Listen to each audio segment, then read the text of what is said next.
चलिए एक सवाल से शुरुआत करते हैं। ऐसी कौन सी चीज है जिसे कोई भी दुश्मन, चाहे वो कितनी भी अच्छी तरह छिप जाए, छुपा नहीं सकता? उसका कैमोफ्लेज, उसका अंधेरे का फायदा, सब सब बेकार हो जाता है। वो चीज है उसकी अपनी गर्मी, उसकी बॉडी हीट। बिल्कुल, और यही वो एक कमजोरी है जिसे टेक्नोलॉजी ने एक जबरदस्त हथियार में बदल दिया है। आज हम अपने सोर्सेज के आधार पर इसी टेक्नोलॉजी की गहराइयों में उतरेंगे। Thermal imaging. हम समझेंगे कि आखिर ये काम कैसे करती है, इसके पीछे की साइंस क्या है और भारतीय सशस्त्र बलों के लिए ये कितनी जरूरी बन गई है। हम कूल्ड और अनकूल्ड सेंसर्स के फर्क को समझेंगे और फिर सृष्टि जैसे एडवांस्ड मल्टीफंक्शन टूल्स पर भी नजर डालेंगे, जो जमीन पर एक सैनिक को सचमुच एक टैक्टिकल एडवांटेज देते हैं। तो चलिए इस दिलचस्प विषय को समझना शुरू करते हैं। बिल्कुल। थर्मल इमेजिंग, जिसे मिलिट्री सर्कल्स में अक्सर FLIR यानी फॉरवर्ड लुकिंग इंफ्रारेड भी कहा जाता है, असल में गर्मी को देखने की तकनीक है, रोशनी को नहीं। गर्मी को देखना? हाँ, इसका फंडामेंटल प्रिंसिपल बहुत सिंपल है। हर वो वस्तु जिसका तापमान एब्सोल्यूट 0 से ज्यादा है, वो इंफ्रारेड रेडिएशन छोड़ती है। हम और आप भी हर पल ये रेडिएशन छोड़ रहे हैं। ये कैमरे इसी रेडिएशन को पकड़ते हैं, खासकर 3 से 14 माइक्रॉन्स के वेव बैंड्स में, जो हमारी आंखों के लिए बिल्कुल अदृश्य है। अच्छा, तो ये विजुअल लाइट स्पेक्ट्रम से एकदम अलग काम कर रहा है। मतलब एक तरह से जो अदृश्य है उसे दृश्य बना रहा है, अंधेरे का पर्दा ही हटा रहा है। पर एक सवाल है, क्या ये कैमोफ्लेज को भी भेद सकता है? अगर किसी ने खास तरह के कपड़े पहने हों जो बैकग्राउंड से मिलते जुलते हों तो? बेहतरीन सवाल है। देखिए, नॉर्मल कैमोफ्लेज विजुअल स्पेक्ट्रम में काम करता है, मतलब वो आपकी आंखों को धोखा देने के लिए बनाया गया है, लेकिन वो बॉडी हीट को नहीं रोक सकता। एक थर्मल इमेजर के लिए कैमोफ्लेज पहने हुए सैनिक और एक पेड़ में जमीन आसमान का फर्क है। कैमरा इस रेडिएशन को फोकस करके एक हीट मैप, या कह सकते हैं एक थर्मल इमेज बनाता है। हीट मैप मतलब जहां ज्यादा गर्मी वहां अलग रंग या शेड? एग्जैक्टली। ज्यादातर सिस्टम्स में जो गर्म चीजें हैं वो सफेद या हल्के ग्रे रंग में दिखती हैं, इसे व्हाइट हॉट कहते हैं, और ठंडी चीजें गहरे ग्रे या काले रंग में, इसे ब्लैक हॉट कहते हैं।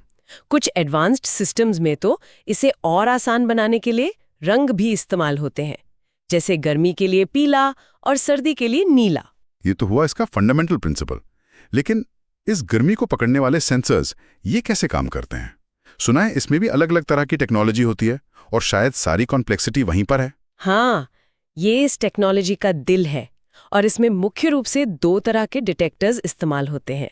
पहला है कूल्ड डिटेक्टर्स। एक मिनट, कूल्ड मतलब आप कह रहे हैं कि बैटलफील्ड पर एक कैमरे को ठंडा रखने के लिए एक पूरा कूलिंग सिस्टम लगा होता है?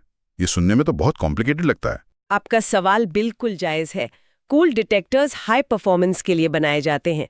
इनमें मर्क्यूरी, कैडमियम टेल्यूराइड, जिसे MCT कहते हैं, या इंडियम एंटीमोनाइड जैसे बेहद सेंसिटिव सेंसर्स होते हैं। और हाँ, इन्हें क्रायोजेनिक कूलिंग सिस्टम से बहुत ज्यादा ठंडा किया जाता है। क्रायोजेनिक? कितना ज्यादा ठंडा? लगभग -200 डिग्री सेल्सियस तक। बाप रे, -200 डिग्री! पर इसकी जरूरत क्या है? इतना ज्यादा ठंडा क्यों? इसको ऐसे समझिए कि आप एक बिल्कुल शांत कमरे में किसी की फुसफुसाहट सुनने की कोशिश कर रहे हैं। अगर कमरे में पंखे का शोर है, मतलब नॉइज है, तो आप कुछ नहीं सुन पाएंगे, है ना? सही बात है। क्रायोजेनिक कूलिंग वही करता है। वो सेंसर के अपने शोर यानी उसकी अपनी गर्मी को बिल्कुल खत्म कर देता है, और जब सेंसर खुद शांत हो जाता है तो वो दूर से आने वाली बहुत हल्की गर्मी की फुसफुसाहट को भी एकदम साफ साफ पकड़ लेता है। वाह, क्या एनालॉजी है! मतलब अपनी गर्मी को हटा दो ताकि बाहर की गर्मी साफ दिख सके। तो इसकी परफॉर्मेंस पर क्या असर पड़ता है? सेल्सियस जितना छोटा फर्क भी पकड़ सकता है। ये बेहद सटीक होते हैं। 0.025 डिग्री का फर्क? मतलब ये दीवार पर हाथ रखने के बाद जो हल्की सी गर्मी बच जाती है उसे भी देख सकता है। लेकिन ये क्रायोजेनिकली कूल्ड सिस्टम तो बहुत भारी और महंगा होगा। इसका कोई पोर्टेबल ऑल्टरनेटिव भी है जो एक आम सैनिक इस्तेमाल कर सके? बिल्कुल, और यहीं पर दूसरी टेक्नोलॉजी आती है, अनकूल्ड डिटेक्टर्स। जैसा कि नाम से ही जाहिर है, ये ज्यादा कॉम्पैक्ट और किफायती होते हैं, क्योंकि इनमें वो बड़ा और भारी कूलिंग सिस्टम नहीं होता। ये आमतौर पर वेनेडियम ऑक्साइड मतलब VOX सेंसर्स का इस्तेमाल करते हैं और रूम टेम्परेचर पर काम करते हैं। तो जाहिर है इनकी एक्यूरेसी और रेंज कूल डिटेक्टर्स जितनी नहीं होगी। नहीं, उतनी सेंसिटिविटी नहीं होती, लेकिन इनका सबसे बड़ा फायदा है रिलायबिलिटी और पोर्टेबिलिटी। ये छोटे और हल्के होते हैं, स्टार्ट होने में भी कम समय लेते हैं और पावर भी कम खाते हैं। इसीलिए हैंडहेल्ड एप्लीकेशंस, मतलब हाथ में पकड़े जाने वाले डिवाइसेस के लिए इन्हें ज्यादा पसंद किया जाता है। समझ गया। तो एक तरफ है एक्सट्रीम एक्यूरेसी जो शायद किसी टैंक या हेलीकॉप्टर पर लगे सिस्टम के लिए जरूरी है, और दूसरी तरफ है पोर्टेबिलिटी जो एक पैदल सैनिक के लिए ज्यादा जरूरी है। ये तो हुई टेक्नोलॉजी की बात। अब आते हैं इसके टैक्टिकल फायदों पर। ये बैटलफील्ड पर गेम चेंजर क्यों है? इसके कई बड़े टैक्टिकल फायदे हैं। सबसे बड़ा एडवांटेज जो इसे बैटलफील्ड पर लगभग कह सकते हैं अनफेयर बना देता है, वो है इसका पैसिव होना। पैसिव होना? इसका क्या मतलब हुआ? की तरह कोई सिग्नल नहीं फेंकता, कोई आवाज नहीं करता, कोई रोशनी नहीं छोड़ता। ये बस अंधेरे में चुपचाप बैठकर गर्मी को डिटेक्ट करता है। दुश्मन को भनक तक नहीं लगती कि कोई उसे देख रहा है। मॉडर्न वॉरफेयर में इससे बड़ा टैक्टिकल एडवांटेज शायद ही कोई हो। ये तो बहुत बड़ा साइकोलॉजिकल एडवांटेज भी देता होगा। दुश्मन के मन में ये डर कि वो कभी भी कहीं भी देखा जा सकता है। बिल्कुल। दूसरा बड़ा फायदा है all weather day night operation. जहां नॉर्मल नाइट विजन को काम करने के लिए थोड़ी बहुत रोशनी चाहिए, थर्मल इमेजर को इसकी कोई जरूरत नहीं। ये घने अंधेरे, बारिश, धुंध और यहाँ तक कि बैटलफील्ड पर उठे धुएं में भी काम करता है। अच्छा। तीसरा फायदा है इम्यूनिटी टू ब्लाइंडिंग। मतलब इसे गाड़ियों के इंजन की गर्मी, ये गोलियों की चमक से कोई फर्क नहीं पड़ता। ये ब्लाइंड नहीं होता। और एक और पॉइंट था आंखों की सुरक्षा को लेकर, जो मुझे बहुत जरूरी लगा। हाँ, वो भी बहुत महत्वपूर्ण है। ये इनडायरेक्ट विजन देता है। मतलब सैनिक सीधे टारगेट को अपनी आंखों से नहीं देखता, बल्कि एक स्क्रीन पर उसकी थर्मल इमेज देखता है। इससे उसकी आंखें दुश्मन के खतरनाक एंटी सेंसर लेजर बीम से सुरक्षित रहती हैं। अच्छा, ये लेजर बीम्स आजकल एक बड़ा खतरा बन गए हैं। हाँ, ये सीधे ऑप्टिकल डिवाइसेस को डैमेज कर सकते हैं और सैनिक को अंधा भी। थर्मल इमेजर इस खतरे से बचाता है और ये तकनीक लगातार इवॉल्व हो रही है।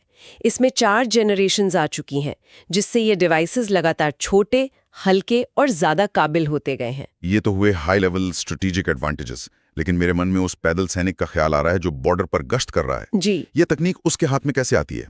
इसे इतना छोटा और पोर्टेबल कैसे बनाया गया? यहीं पे अनकूल्ड टेक्नोलॉजी का कमाल आता है।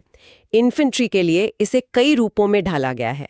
जैसे थर्मल बाइनोक्यूलर्स होते हैं, जिनकी रेंज 6 किलोमीटर तक हो सकती है। 6 किलोमीटर? हाँ, जिससे दूर से ही दुश्मन की हरकत पे नजर रखी जा सकती है। इसके अलावा मैन पोर्टेबल सिस्टम्स होते हैं जो टारगेट के कोऑर्डिनेट्स रिकॉर्ड करने के लिए इस्तेमाल होते हैं, ताकि आर्टिलरी को सटीक जानकारी दी जा सके। और शस्त्र सिस्टम, हमारे सोर्सेज में इसका खास तौर पर जिक्र है, वो इन सब से अलग कैसे है? शस्त्र सिस्टम इसका सबसे बेहतरीन और एडवांस्ड उदाहरण है। ये सिर्फ एक थर्मल इमेजर नहीं है, बल्कि एक मल्टी फंक्शन हैंडहेल्ड डिवाइस है, एक ट्रू फोर्स मल्टीप्लायर। इसमें एक हाई रेजोल्यूशन अनकूल्ड थर्मल साइट के साथ साथ एक डे एंड नाइट साइट भी है, पर इसकी असली ताकत इसके इंटीग्रेटेड टूल्स में है। कौन कौन से टूल्स इंटीग्रेटेड हैं इसमें? इसमें 4 और जरूरी चीजें इंटीग्रेटेड हैं। पहला, एक आई सेफ लेजर रेंज फाइंडर। सैनिक सिर्फ एक बटन दबाता है और स्क्रीन पर टारगेट की सटीक दूरी मीटरों में आ जाती है। ओके, तो उसे अंदाजा लगाने की जरूरत नहीं है कि टारगेट 500 मीटर दूर है या 700 मीटर, उसे एग्जैक्ट फिगर मिल जाता है। करेक्ट। दूसरा, एक डिजिटल मैग्नेटिक कंपास और जीपीएस। इससे सैनिक को अपनी और टारगेट की लोकेशन के एग्जैक्ट कोऑर्डिनेट्स पता चल जाते हैं। और तीसरा, एक कलर सीसीडी कैमरा जो दिन के समय साफ तस्वीर लेने के काम आता है, ताकि टारगेट की पहचान हो सके।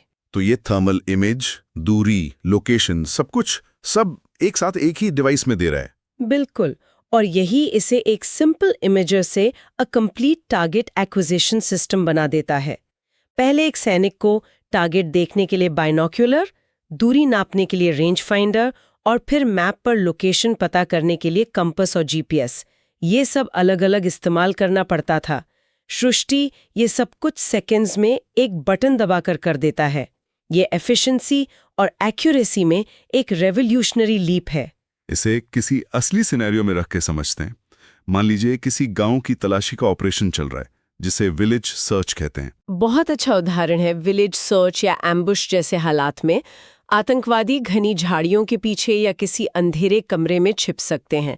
एक नॉर्मल नाइट विजन डिवाइस जो बची खुची रोशनी को एम्पलीफाई करता है शायद कैमोफ्लेज या गहरी परछाई की वजह से उन्हें न देख पाए। उसके लिए झाड़ी सिर्फ एक झाड़ी है, लेकिन थर्मल इमेजर के लिए वो सिर्फ झाड़ी नहीं है। बिल्कुल नहीं। एक थर्मल इमेजर उस छिपे हुए इंसान की 37 डिग्री सेल्सियस की बॉडी हीट को पकड़ लेगा। वो ठंडे बैकग्राउंड मतलब 15-20 डिग्री की ठंडी झाड़ियों के मुकाबले एक चमकती हुई इंसानी आकृति जैसा दिखेगा। ऑपरेटर के लिए उसे स्पॉट करना बहुत आसान हो जाता है। मुझे एक ऑपरेशन से जुड़ा किस्सा याद आ रहा था। एक घर बिल्कुल खाली लग रहा था, पर थर्मल इमेजर से स्कैन करने पर पता चला कि एक आतंकवादी ने झूठी दीवार के पीछे खुद को छिपा रखा था। अच्छा। हाँ, उसकी बॉडी हीट दीवार के उस हिस्से को बाकी दीवार से हल्का सा गर्म दिखा रही थी। नॉर्मल आंखों से यह पकड़ना नामुमकिन था। That is the difference between mission success and failure. Wow, ये तो सचमुच एक गेम चेंजर है। ये सिर्फ हमला करने के लिए नहीं बल्कि अपनी सुरक्षा के लिए भी उतना ही जरूरी टूल है। ये गश्त कर रहे सैनिकों को एक अदृश्य कवच देता है। आपने बिल्कुल सही शब्द इस्तेमाल किया, अदृश्य कवच। इससे सशस्त्र बलों को पूरे इलाके पर दबदबा बनाने और अपनी पेट्रोल्स को सुरक्षित रखने में बहुत मदद मिलती है। तो आज की इस गहरी पड़ताल का सार क्या है? अगर हमें इसे कुछ की पॉइंट्स में समेटना हो तो वो क्या होंगे? जरूर। आज हमने 4 मुख्य बातें समझी। पहला, थर्मल इमेजिंग असल में रोशनी नहीं बल्कि 3 से 14 माइक्रोन रेंज की रेडिएटेड हीट को पकड़कर एक हीट मैप बनाती है। हम अंधेरे, धुंध और कैमोफ्लेज के पार भी देख सकते हैं। बिल्कुल। दूसरा, इसके 2 मुख्य सेंसर टाइप्स हैं। कूल्ड सेंसर्स जो क्रायोजेनिक कूलिंग से एक्सट्रीम एक्यूरेसी देते हैं, और अनकूल्ड सेंसर्स जो कॉम्पैक्ट और पोर्टेबल होते हैं और हैंडहेल्ड डिवाइसेस के लिए आइडियल हैं। तीसरा पॉइंट इसके टैक्टिकल फायदों पर था जो इसे इतना खतरनाक बनाते हैं। सही। तीसरा, इसके बड़े टैक्टिकल फायदे हैं। ये एक पैसिव सिस्टम है। ये हर मौसम और दिन रात काम करता है और ये सैनिक को लेजर खतरों से बचाता है। और आखिर में सृष्टि सिस्टम जो इन सब चीजों को एक साथ लाता है। और आखिर में हमने देखा कि सृष्टि जैसे इंटीग्रेटेड सिस्टम्स कैसे थर्मल विजन, जीपीएस और लेजर रेंजिंग को मिलाकर सशस्त्र बलों को एक कंप्लीट टारगेट एक्विजिशन सॉल्यूशन देते हैं, जो बैटलफील्ड पर उन्हें एक डिसाइसिव एज, एक निर्णायक बढ़त देता है। बहुत बढ़िया। इस पूरी जानकारी के बाद सुनने वालों के लिए एक सवाल छोड़ जाते हैं जिस पर वो सोच सकते हैं। जरूर। सवाल ये है, ये जानने के बाद कि कूल्ड थर्मल सेंसर ज्यादा एक्यूरेट होता है, वो कौन सी खास टैक्टिकल स्थिति होगी जहां सशस्त्र बल जानबूझकर ज्यादा सटीकता पर समझौता करके एक अनकूल्ड वर्जन को चुनना पसंद करेंगे? पोर्टेबिलिटी के अलावा और क्या स्ट्रैटेजिक ट्रेड ऑफ्स हो सकते हैं?